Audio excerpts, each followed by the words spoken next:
역대상 22장 1절부터 보시겠습니다. 그때 다윗이 말하기를 이곳은 바로 여호와 하나님의 전이고 이것은 이스라엘의 번제 땅이다 하였다.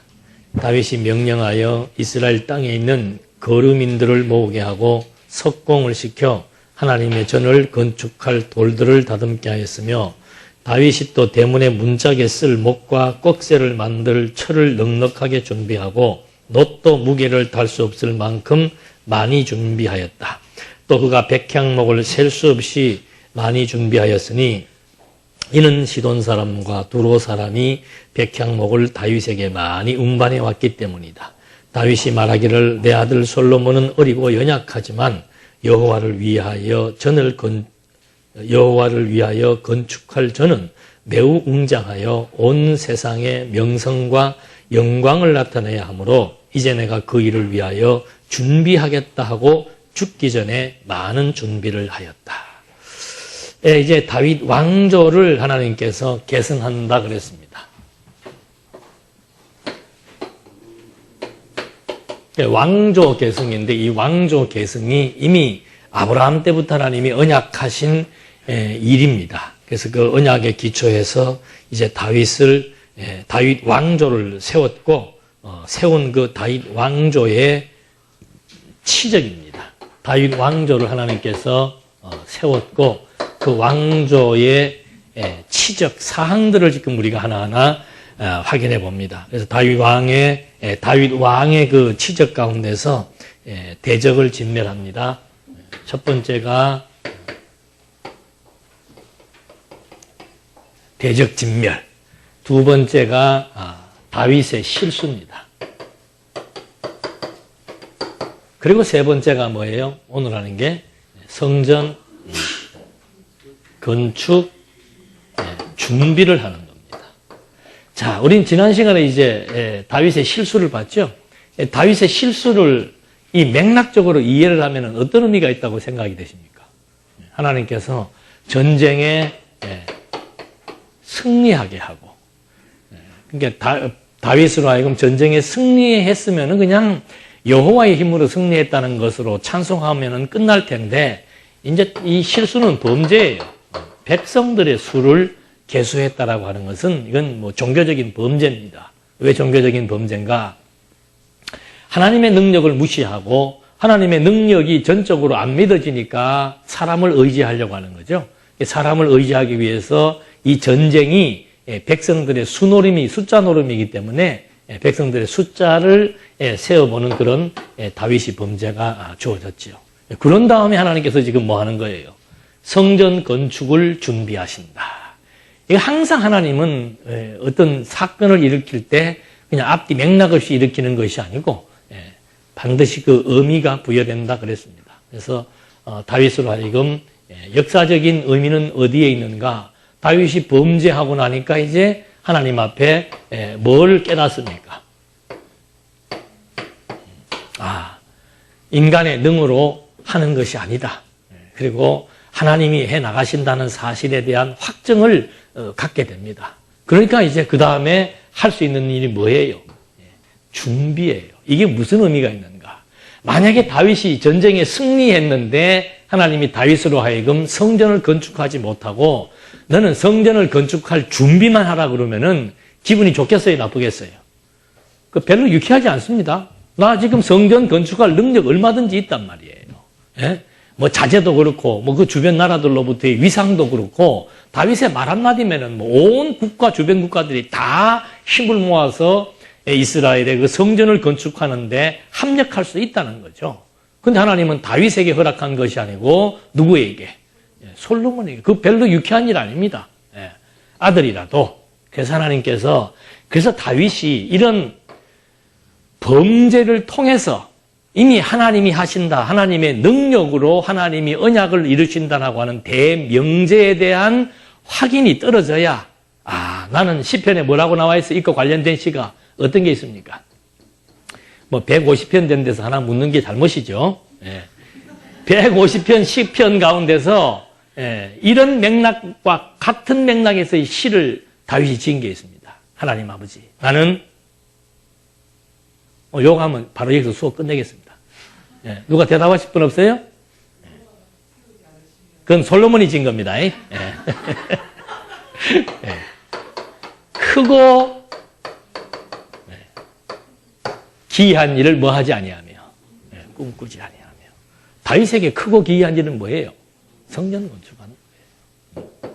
하나님, 나는 크고 기이한 일을 꿈꾸지 않는다. 그래야 여기에서 뭐가 오는 겁니까? 평안이 오는 거예요. 그게 아무리 선하고 아름다운 일이라도 하나님이 뭐 한 것만, 허락한 것만을 할 수 있는 것. 이걸 우리가 신학적 의미로 말하면 뭐예요? 범사 만족이죠. 그러니까 이런 어떤 신앙적 결과, 신앙 상태, 신앙 자세 이런 걸 가지고 있어야 나는 뭐 하는 일을 한다? 성전을 건축하는데 준비하는 일을 한다. 준비하는 일이 영광스럽습니까? 건축하는 일이 영광스럽습니까? 우리가 판단할 때는 건축하는 일이 영광스럽죠.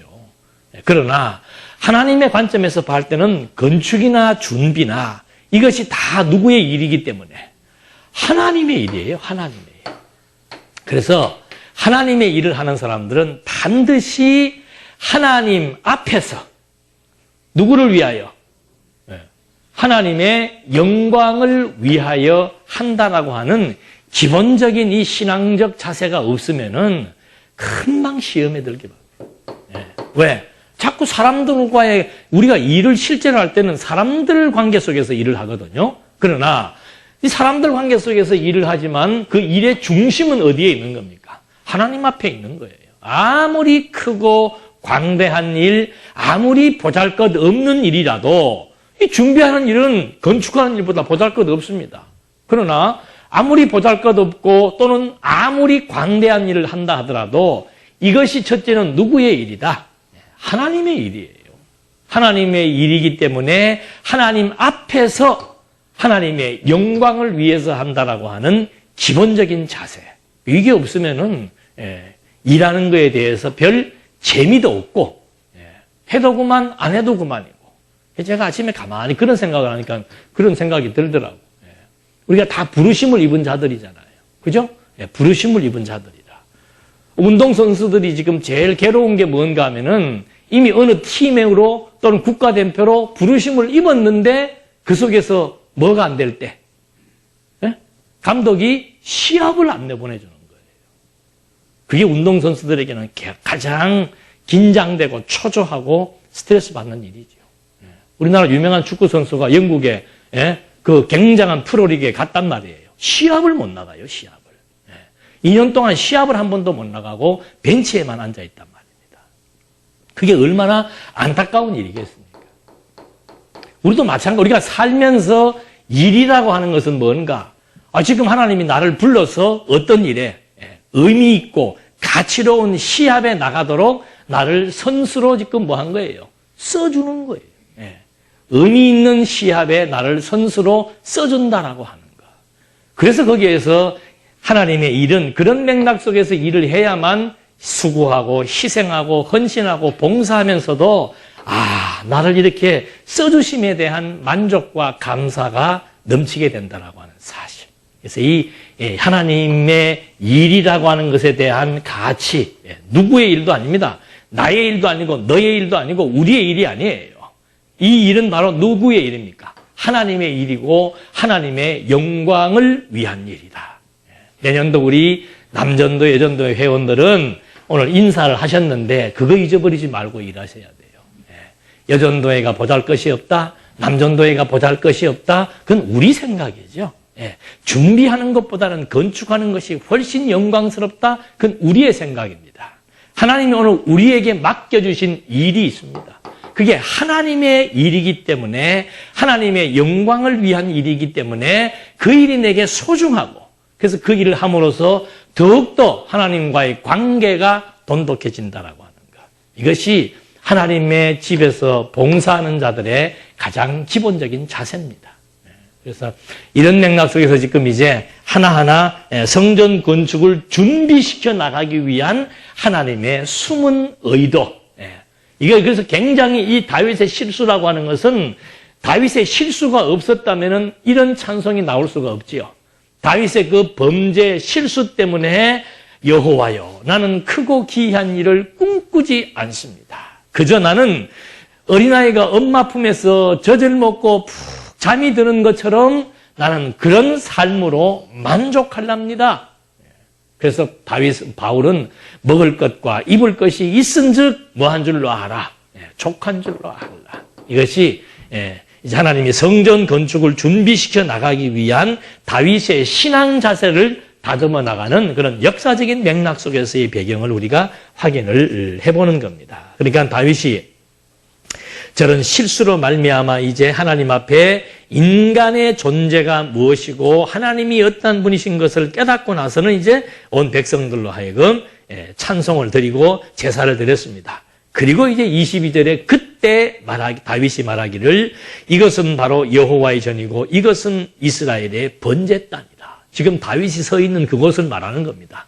여기에다 이제 무엇을 건축할 것이다? 여호와의 성전을 건축할 것이다. 그래서 성전을 건축할 돌들을 이때는 뭐 돌로 건축을 많이 했죠.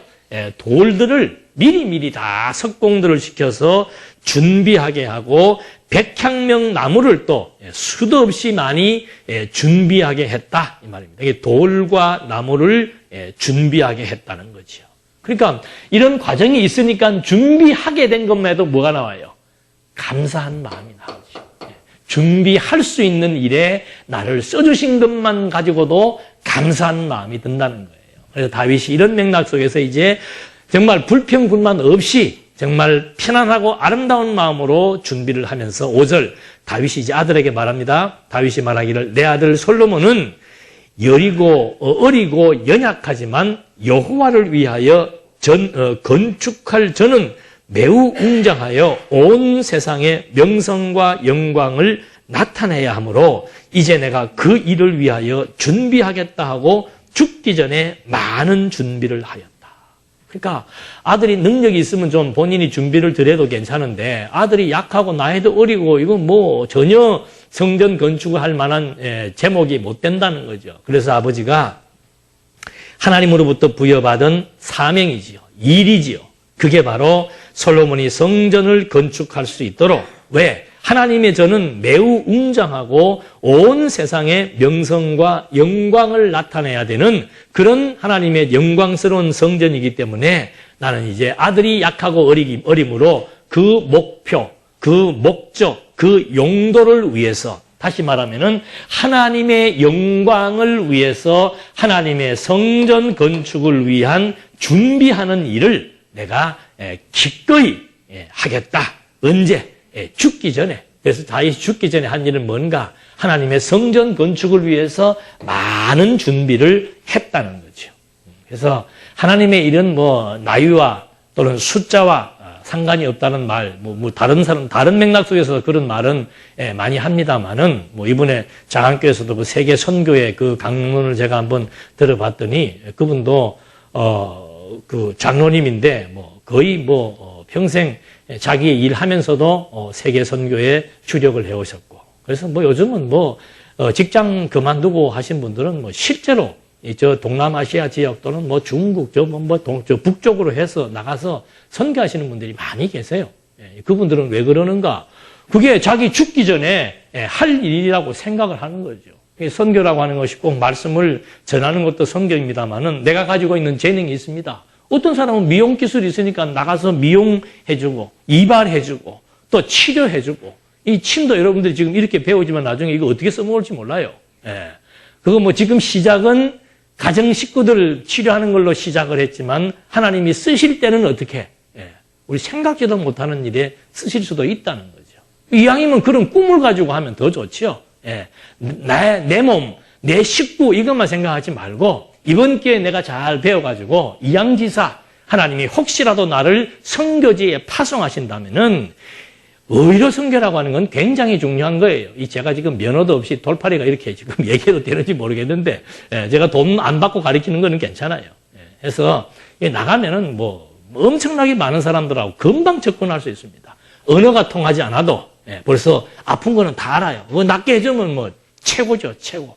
그래서 이 아주 열악한 지역에서 선교할 때 이렇게 한번 의료 선교를 나가서 그쪽 주민들을 치료해 주면은, 제 친구도 지금 필리핀에서, 거기 필리핀에서는 뭐 허가내가지고 병원으로 해서 지금 하고 있는데, 그 동네에서는 거의 시장보다 더 인기가 좋답니다. 다니면은 맞죠. 왜? 병 고쳐 주었으니까. 그래서 이 선교라고 하는 이것은 참 우리에게 있어서, 우리 인생에 있어서 가장 그 아름다운 일이라고 말할 수 있는 거예요. 예수님이 마지막에 승천하시면서 부탁하신 게 뭐예요? 그 마지막에 승천하시면서 부탁하신 게 뭐예요? 예루살렘, 유대, 예루살렘, 유대, 사마리아, 땅끝까지 가서 뭐 하라는 얘기예요? 복음을 전파하고 증인으로서의 삶을 살게 하신다는 거. 이것이 예수님이 마지막 승천하시면서 했던 지상명령이고, 각 복음서 마지막 부분에 전부 한결같이 뭐 나와 있습니까? 가서 제자 삼아라, 만민에게 또는 온 천하에 다니면서 뭐 해라? 복음을 전파하라. 이런 거, 뭐, 엄청난 일들이 많이 있죠. 이거 하는 게, 뭐, 직접적으로 안 나가더라도, 뭐, 세부적인 사항들은 많습니다. 여러분들도 이제 사시면서, 너무 안주하지 마시고, 내 마음에, 하나님 앞에 마음의 소원, 지혜, 소원 달라고 해서, 정말 하나님이 내게 주신 재능이 있는데, 준비하는 재능이면 준비하는 것이고, 또 각양각색의 다양한 은사들이 있는데, 그런 걸 가지고 정말 의미 있는 일에 협력할 수 있는 그런 아름다운 삶들이 우리에게 다 주어진 하나님의 지상 명령이고 언약이죠.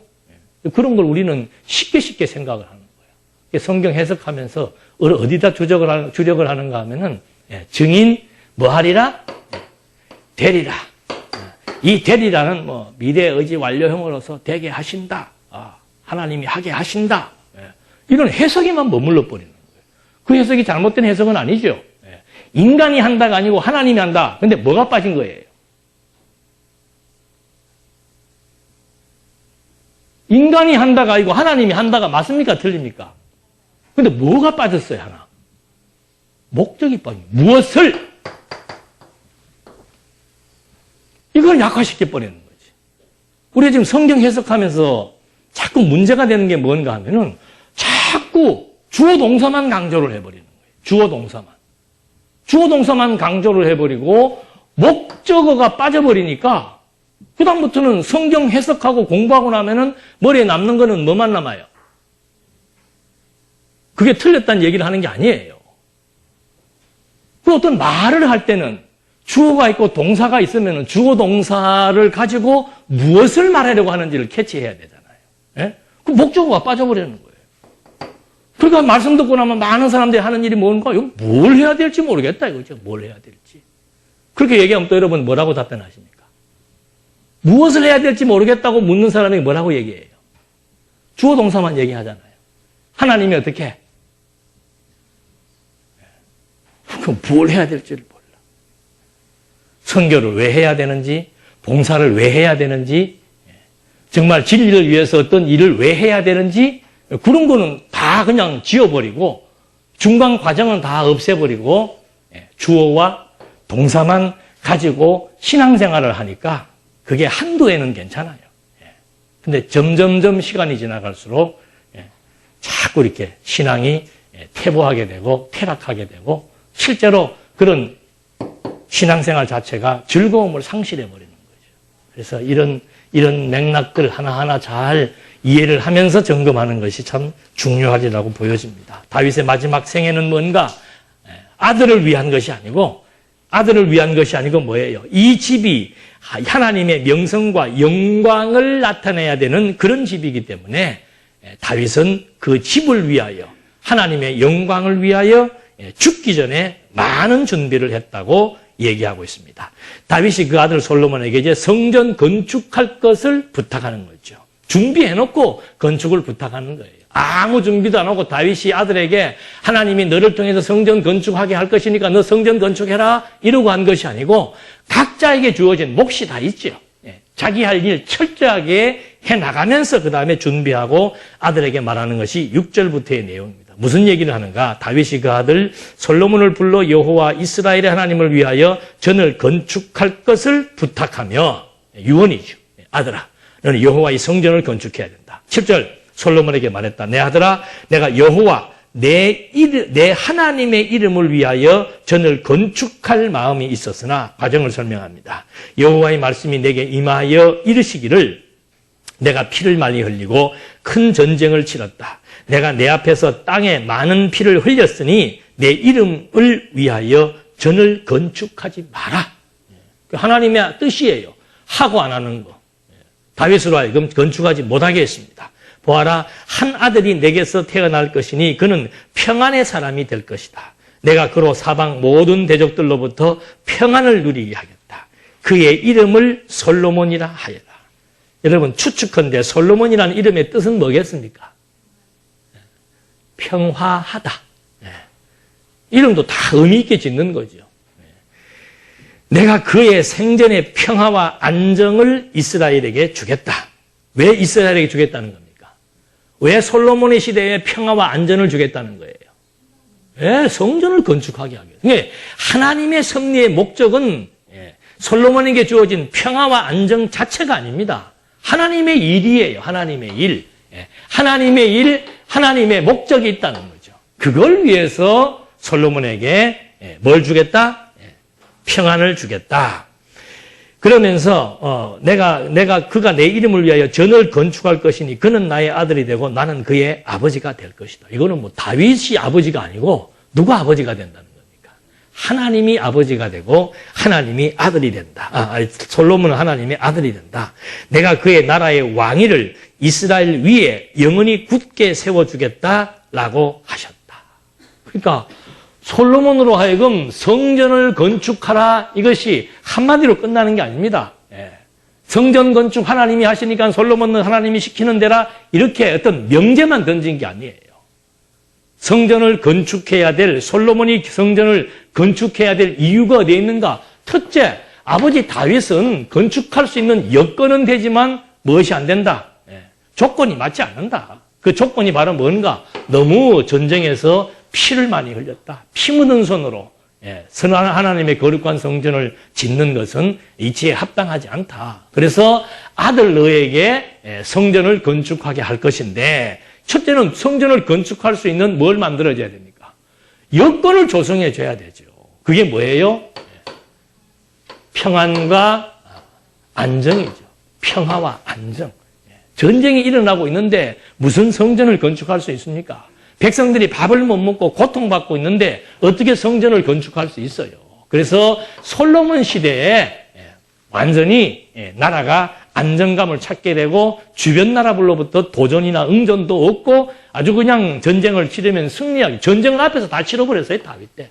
솔로몬은 왕이 앉아만 있어도 다윗 때 누리고 있던 그런 권세와 권력들을 다 거머쥐고 나라를 안전하게 치리할 수 있도록 하나님이 다 준비해 주었다, 그 말입니다. 그리고는 아버지 다윗이 솔로몬에게 당부하는 것은 뭡니까? 이제는 이렇게 한 것뿐만이 아니고 하나님이 너의 뭐가 된다? 아버지가 되고 너는 하나님의 아들이 된다. 이건 뭐 엄청난 얘기해 주는 거예요. 내가 네 애비로서 이런 얘기하는 거 아닙니다. 하나님이 너의 아버지가 되고 너는 이제 하나님의 아들이니까 누가 하신다? 하나님이 책임지고 너로 하여금 성전을 건축할 수 있기까지의 모든 것들을 치밀하게 다 승리해 나갈 것이다. 그리고는 뭐 하겠다는 얘기예요? 솔로몬의 나라의 위가 아주 튼튼하고 견고하게 해주겠다라고, 왕위가 아주 튼튼하고 견고하게 해주겠다는 약속을 하는 겁니다. 그러면서 이제 내 아들아, 여호와께서 너와 함께 하시기를 원한다. 내가 형통하여 여호와께서 너에 대하여 말씀하신 대로 여호와 내 하나님의 전을 건축하여라. 부디 여호와께서 내게 지혜와 명철을 주셔서 너로 이스라엘을 다스리게 하시고 여호와 내 하나님의 율법을 지키게 하시기를 바란다. 그러니까 이게 아버지가 되고 아들이 되고 한다는 게 뭐예요? 하나님이 뭐 하시는 거예요? 함께 한다는 거죠. 그러니까 걱정하지 말고 이제 내 소원이 있다면은 하나님께서 너와 함께해서 너에게 무엇 주시기를 원한다? 지혜, 총명, 그러니까 벌써 아들은 아버지의 유언을 들었기 때문에 나중에 솔로몬이 기도할 때 하나님께서 뭐 줄까 할 때 뭐 구합니까? 이거 잊어버리지 않은 거예요. 여러분, 그 종교교육이라고 하는 거, 그게 정말 이게 예사일이 아닙니다. 가정에서 이렇게 자녀들에게 일이 있을 때마다 하나님의 관점에서 그 일에 대한 해석을 해주고 어떤 사건이 발생할 때마다 하나님의 관점에서 내가 해석을 하고 흔들리지 않고 이렇게 살아가는 것이 자녀들 앞에서 이게 엄청난 거예요. 그러니까 하나님께서 솔로몬에게 너 뭐 줄까 할 때 지혜를 주옵소서 하는 이유가 바로 어디에 있습니까? 다윗으로부터 받은 뭐예요? 이게 종교교육이에요, 종교교육. 정말 중요한 거지요. 그래서 다윗이 지금 마지막 아들에게 이렇게 하나하나 차근차근하게 말해주면서 네가 이스라엘 왕위가 영원하게 될 것인데 그 왕위를 영원히 보존케 하기 위해서 하나님이 너에게 지혜와 명철을 주어서 다스리게 할 것이고 여호와의 율법을 잊어버리지 않기를 내가 바란다. 13절. 만일 여호와께서 이스라엘에 대하여 모세에게 명령하신 모든 규례와 법도를 지켜 행하면 내가 형통할 것이다. 강하고 담대하여라. 두려워하지 말고 놀라지 마라. 보아라, 내가 어려움 중에서도 여호와의 전을 위하여 금 10만 달란트와 은 100만 달란트와 너무 많아 그 무게를 달 수 없을 만큼의 놋과 철을 준비하고 또 목재와 석재도 준비하였으나 내가 더 보태야 할 것이다. 또 내게는 일꾼들 곧 채석공과 석공과 목수와 각종 일에 능숙한 모든 기술자들이 많이 있고 금과 은과 녹과 철이 셀 수도 없이 많으니 일어나 일하여라. 여호와께서 너와 함께 하실 것이다. 그래서 항상 하나님께서 어떤 일을 하실 때는 사명, 그 일을 왜 하는지 또 무엇 때문에 하는지 누구를 위해 하는지 사명의식이 딱 주어집니다. 그런 다음에 여건과 요건을 다 갖추게 해서 하나님의 선한 일을 하도록 섭리해 나가신다라고 하는 거. 그러니까 하나님의 백성은 뭐 어떤 형식으로든지 간에 각자에게 주어진 뭐가 있습니까? 은사가 있다는 것은 일이 따라온다는 거예요. 은사는 은사고 일은 일이 아니고 은사와 재능을 주신 것, 솔로몬에게 평화와 안정을 주신 것은 무엇 때문에 준 겁니까? 성전을 건축하게 하기 위해서 준 거예요. 오늘 대한민국이 이렇게 평화와 안정을 누리게 된 이유가 어디에 있는가? K-팝이 그냥 온 지금 막 세계를 강타하는 이유가 어디에 있는가? 그 목적은 하나밖에 없습니다. 구약시대에 여호와의 전을 건축하기 위해서 그랬던 것처럼 지금 이 시대는 예수님의 지상 명령이고 언약이었던 절대 명령이고 절대 언약이었던 예수님이 오실 때까지 땅끝까지 복음을 전파하게 하기 위해서 대한민국의 평화와 안정과 대한민국의 이름을 지금 주변으로 자꾸 드러나게 하시는 이유가 어디에 있는가? 국력을 강화시켜 나가는 이유가 어디에 있는가? 하나밖에 없는 겁니다. 구약시대나 지금이나 똑같은 거예요. 전부 하나님의 일입니다. 하나님의 일. 거기에 하나님은 초점을 맞추면서 그 일을 위해 각자에게 재능과 은사를 주어서 그 사명감이 불타게 하신 다음에 그 일을 하지 않으면 견딜 수 없는 마음을 하나님이 주시는 거죠. 그러니까 선수가 시합에 못 나가고 벤치에 앉아있을 때 그 마음의 소원이 뭐겠습니까? 아이고, 우리 감독이 언제 날 불러서 시합에 내보낼 것인가. 똑같은 심정. 그게 기도예요. 하나님 아버지, 내가 지금 할 일이 없다면 하나님 아버지, 저에게 사명 좀 주십시오. 이렇게 사지멀쩡하게 평화와 안정된 환경을 주셨는데 나에게 사명을 주시고 지혜와 총명을 통해서 무엇을 하며 사는 것이 의미 있고 가치로운 삶인지를 깨닫게 해주어서 정말 그 일을 위해서 살아가며 그 일을 통해서 여호와 앞에 찬송하며 감사하며 만족할 수 있는 정말 진정한 인간으로서의 의미와 본분과 행복을 누릴 수 있는 삶을 살게 해달라고 하는 간절한 소원. 그게 우리의 기도예요. 그런 것조차 없다는 것은 그건 뭐 심각한 문제가 있는 거죠. 그죠? 밥 먹고 산다는 그거는 세상 사람들도 똑같은 일입니다. 여러분, 세속과 거룩의 차이가 어디에 있는가? 이번에 그분 강사님은 뭐 우리 이 말씀도 안 듣는데 굉장히 건전한 말씀을 많이 하시더라고요. 일반적인 교회에서는 그러잖아요. 교회 일은 거룩한 일이고 장사하고 직장 생활하는 일은 세속적인 일이다. 우리 그거 아닌 줄은 알잖아요. 그럼 또 한 가지는 또 뭔가? 내가 교회에서 아무리 어떠한 거룩한 일을 하고 교회에 제가 아무리 성경 가르치는 일을 열심히 한다 하더라도 이것이 나의 인기와 명예와 나를 위한 일이라면은 그건 세속적인 일이에요. 여러분 예배당 우리 좀 지었으면 좋겠습니다. 그거 얼마든지 하나님의 일이며 하나님 앞에서 하나님의 영광을 위해서 하는 일이라면 그건 거룩한 일이에요. 그러나 예배당을 건축하는 것이 목사의 이름을 내고 우리의 이름을 드러내고 우리 교회를 자랑하기 위해서라면은 그건 세속이나 똑같은 일이란 말입니다. 내가 비록 장사를 하더라도 늘 그러잖아요. 장사를 하든 직장 생활하든 무슨 일을 하든 간에 그 일을 하는 궁극적인 목적은 뭔가? 하나님의 일이라. 하나님의 영광을 위해서. 내가 땀 흘리고 정말 수고한 노동의 대가를 가지고 만약에 내가 어떤 선교를 할 수 있다 또는 교회를 위해서 어떤 수고를 할 수 있다 그것이 내 삶의 의미라 이 말입니다. 그게 기쁨이에요. 기쁨. 그런 기쁨을 좀 우리가 함께 공감하며 맛볼 때 6일 동안 나가서 그 기쁨이 충만해서 다시 만난다면은 대화 내용도 그런 것밖에 없겠죠. 그래서 하나하나 지금 하나님께서 다윗을 통해서 하나님이 어떻게 일을 해 나가시는 과정까지를 차례차례 자세하게 지금 설명을 해주고 있는 겁니다.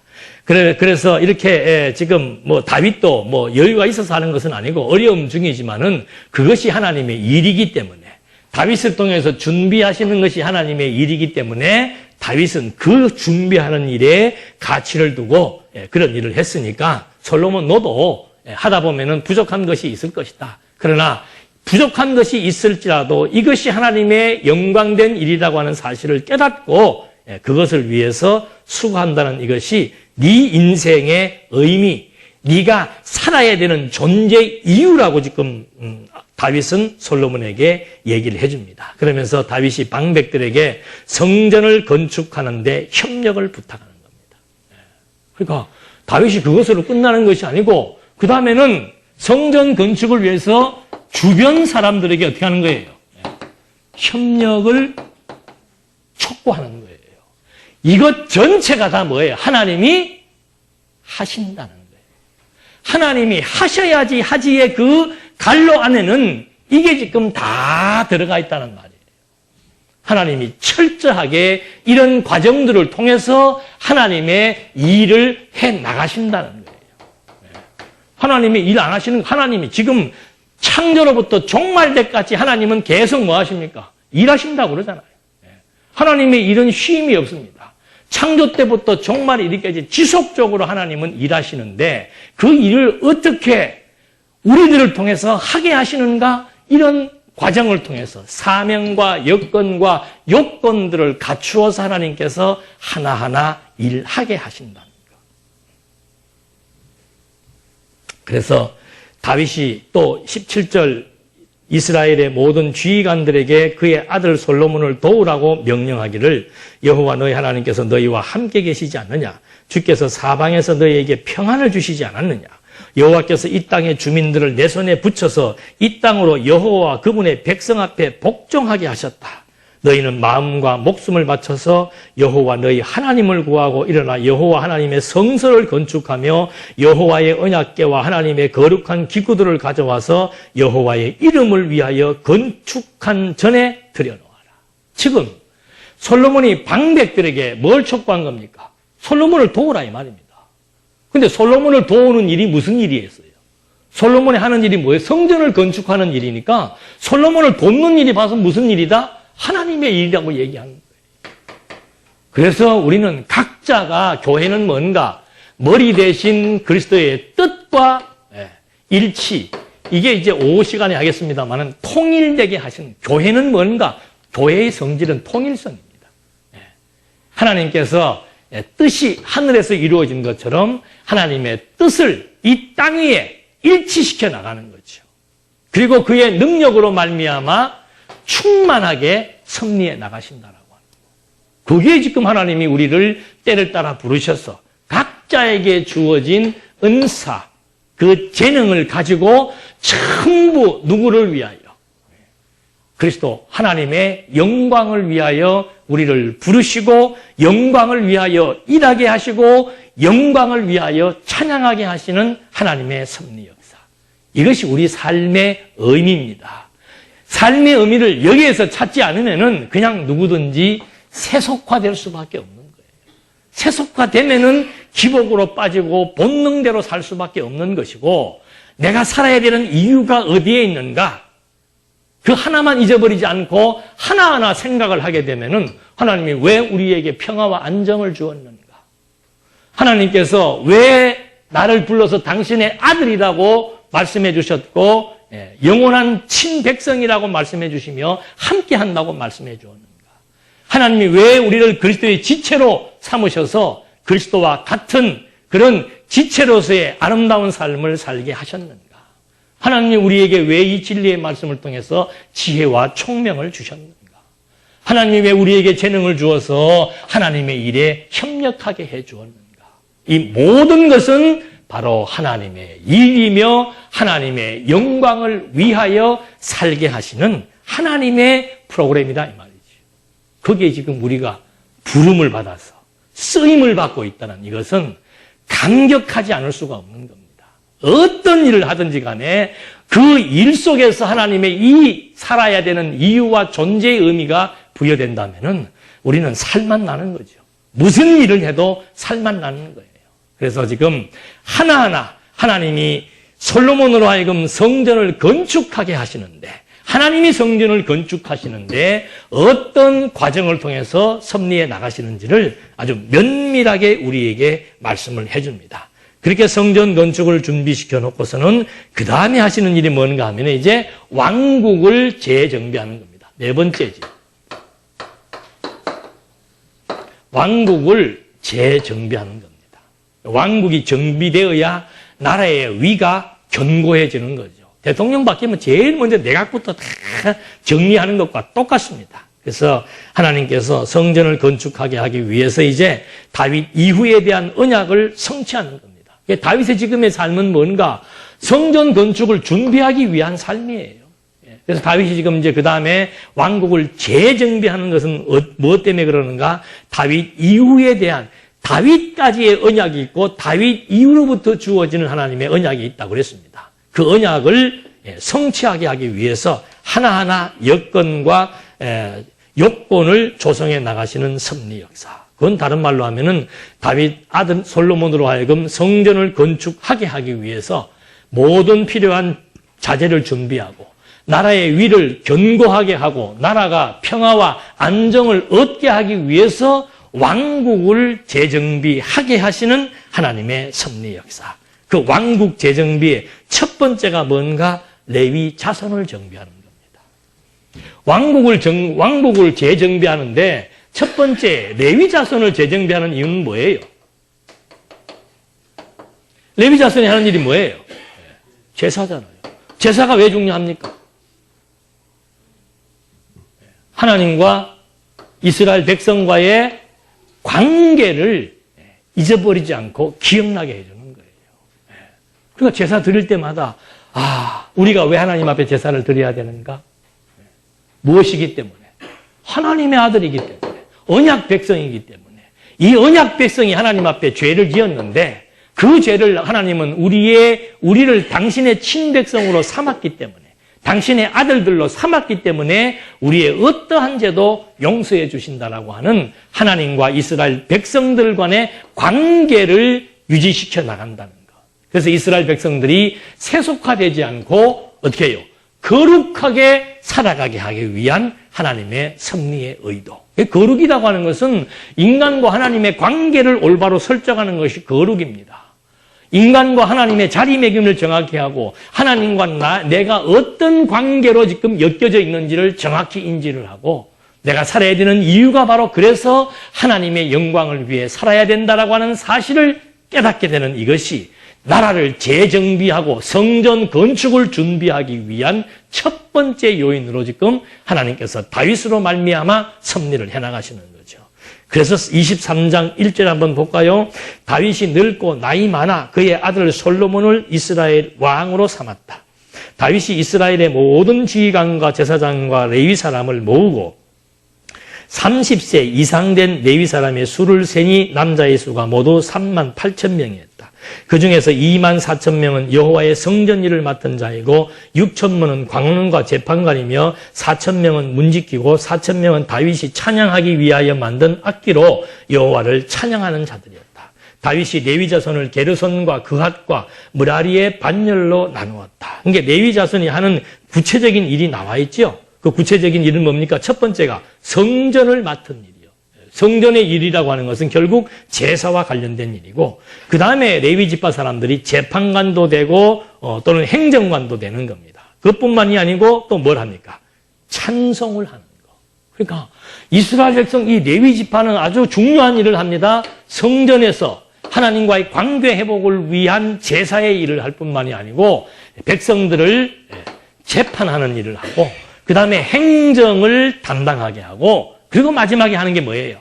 여호와를 찬양하게 하는 그 일을 담당하는 것이 레위 자손입니다. 그러니까 성전을 건축하는데 이게 나오는 이유가 뭡니까?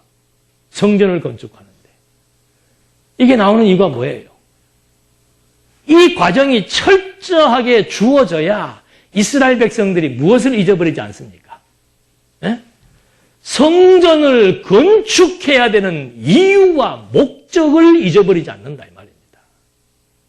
궁극적으로 물론 여호와 잃어버리지 않는 건데, 왜 하나님께서 지금 레위 자손들을 지금 먼저 이렇게 다 정비하시는 이유가 뭔가? 레위 자손으로 말미암아 성전의 제사, 이스라엘 백성들이 잘못을 했을 때 하나님의 율법을 기준으로 한 재판, 그 다음에 하나님 중심의 행정, 온 백성들이 찬양을 드릴 수 있도록 성가대의 역할을 하는 이런 것들이 다 뭔가? 결국은 하나님과의 관계 회복을 통해서 이분이 우리에게 명령하신 일이 뭡니까? 방백들에게, 백성들에게 촉구하신 일이 뭐예요? 성전 건축을 위해서 뭐 해라? 협력해라 이 말입니다.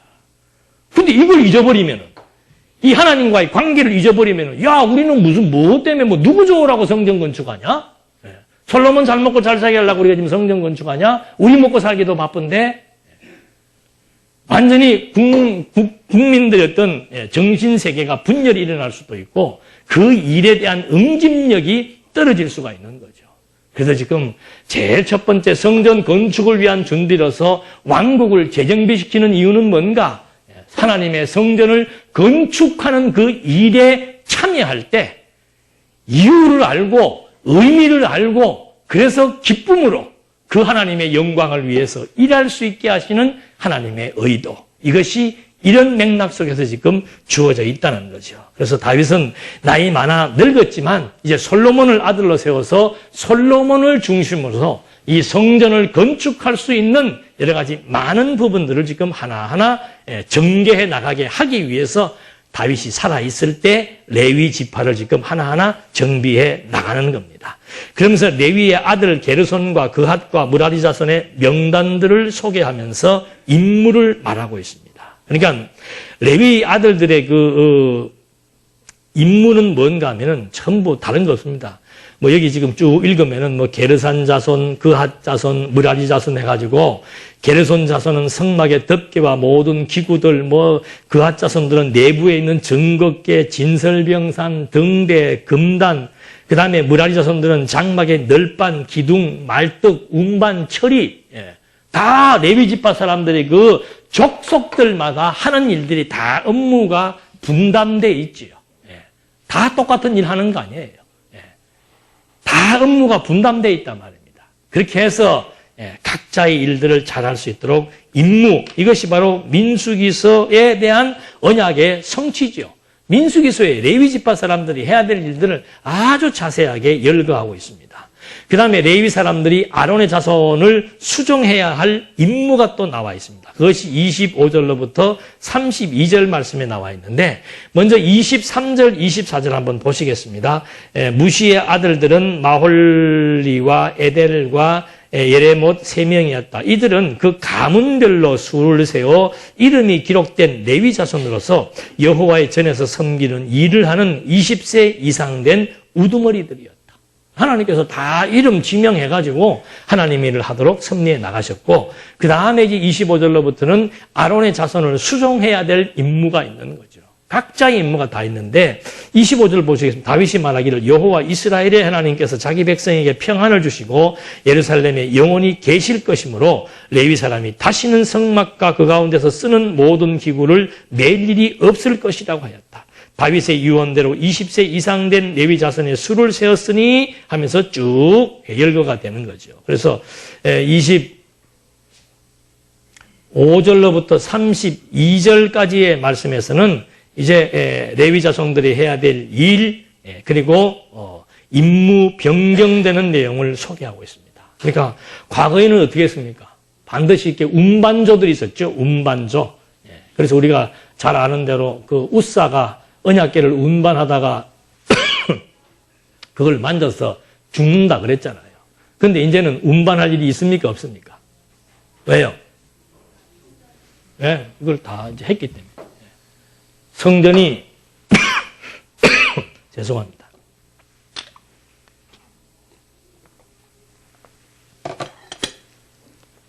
영원한 성전을 건축했기 때문에 이제는 임무 변경을 시켜서 이제는 그 성전 기구들 운반할 필요가 없게 되었다. 그러면서 아론의 아들들에게 각각 그 섬기는 직무를 모두 맡기는 것이 24장 1절로부터 19절입니다. 24장 1절 한번 볼까요? 아론 자손의 반열은 다음과 같았다. 아론의 아들들은 나답과 아비후와 엘르아살과 이다말이었다 하면서 쭉 소개가 되고 마지막 19절에 보면은 여호와 이스라엘 하나님께서 그들 조상 아론에게 명령하신 법도에 따라 여호와의 전에 들어가서 봉사한 직무가 이와 같았다.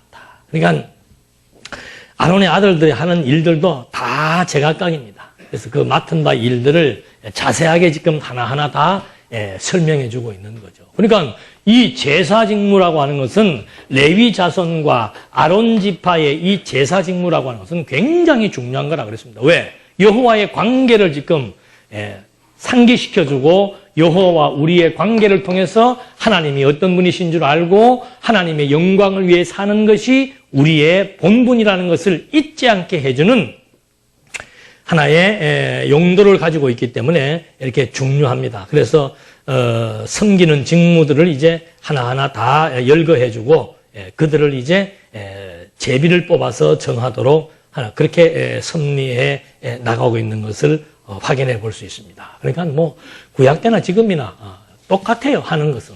구약에서는 실제로 보이는 성전을 중심으로 이렇게 사명과 여건과 요건을 갖추해서 마지막에 뭐 하는 겁니까?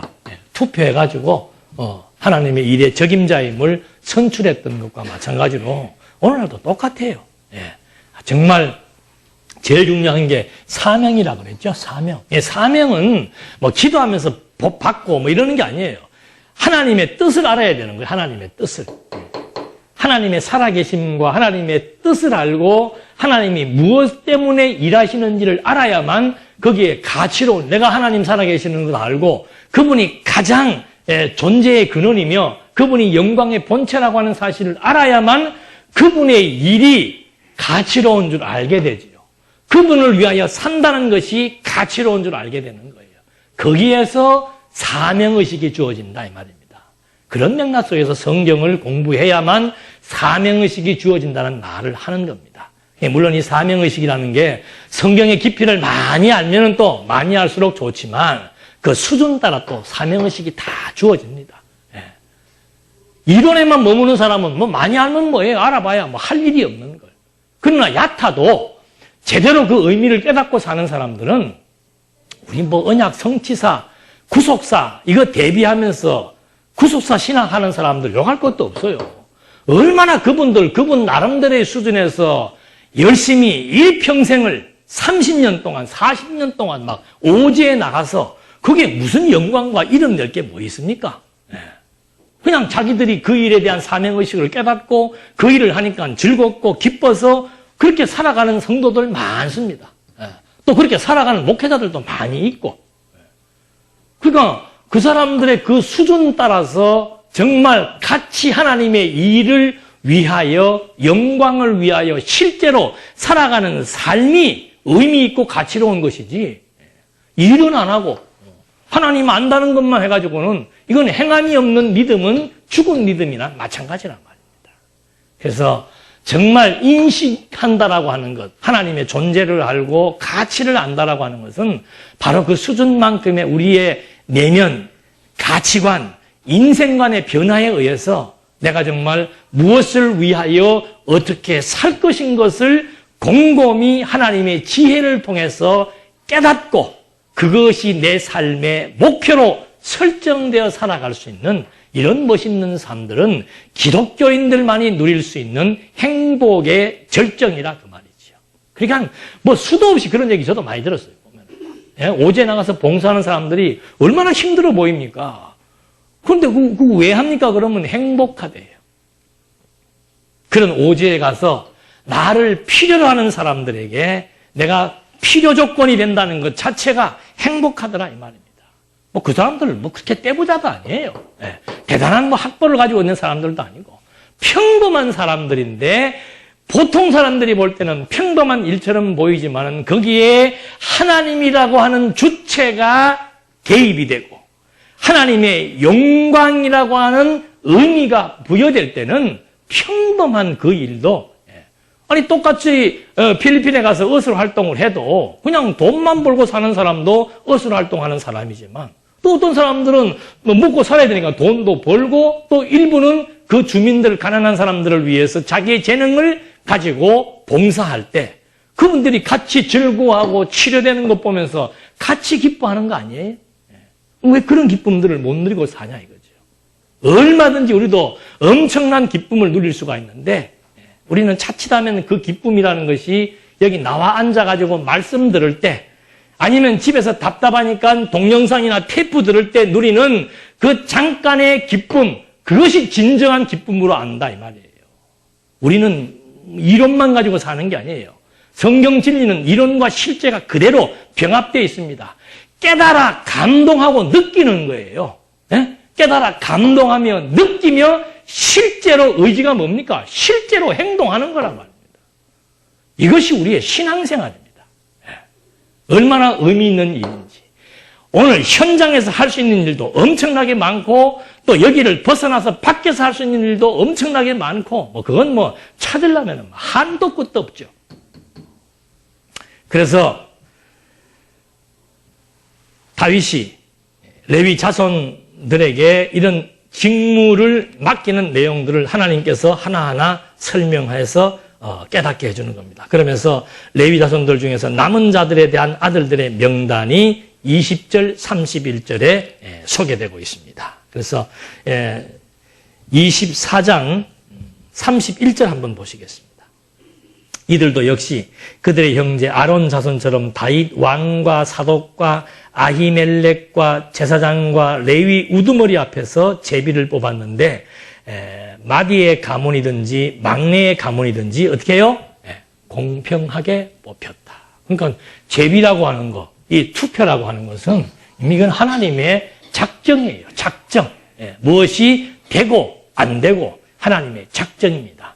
뜻이 않은 사람이 되게 되면은 그 일을 그만둘 것이고 뜻이 있는 사람이 되게 되면은 죽기까지 그 일을 위해서 즐겁고 기쁜 마음으로 행하며 살게 될 것이고 그래서 하나님께서 구약시대의 솔로몬의 모형적인 성전을 건축하는데도 이런 동기와 이유와 목적과 가치와 의미를 부여하면서 지었던 것처럼 이제는 그리스도로 말미암아 건축된 신령한 성전을 위해서도 똑같은 동기와 이유와 목적과 가치를 위해서 살아가게 하시는 하나님의 신령한 성전 건축에 대한 의미를 함께 확인을 해본 겁니다. 기도하시겠습니다. 이스라엘 민족을 치리해 나가시고 섭리해 나가시되 하나님의 뜻을 따라 정말 하나하나 이스라엘 백성들이 깨달아 나갈 수 있는 모든 치밀한 과정들을 통해서 섭리해 나가시는 것을 확인해 보았습니다. 오늘 우리를 살아가게 하시되 이 진리의 말씀을 깨닫게 하셨고 진리의 말씀을 통해서 살아가게 하시는 이유와 목적과 가치와 의미가 있기에 오늘 우리 모두에게 지혜와 총명을 주셔서 하나님 우리 일평생 살아가는 동안 정말 하나님의 영광을 위해서 의미 있고 뜻있게 살아갈 수 있도록 우리에게 지각을 열어서 하나님의 맡기신 선한 일을 위해 최선을 다하며 행복을 만끽할 수 있도록 인도해 주시옵소서. 예수님의 이름으로 기도드립니다. 아멘.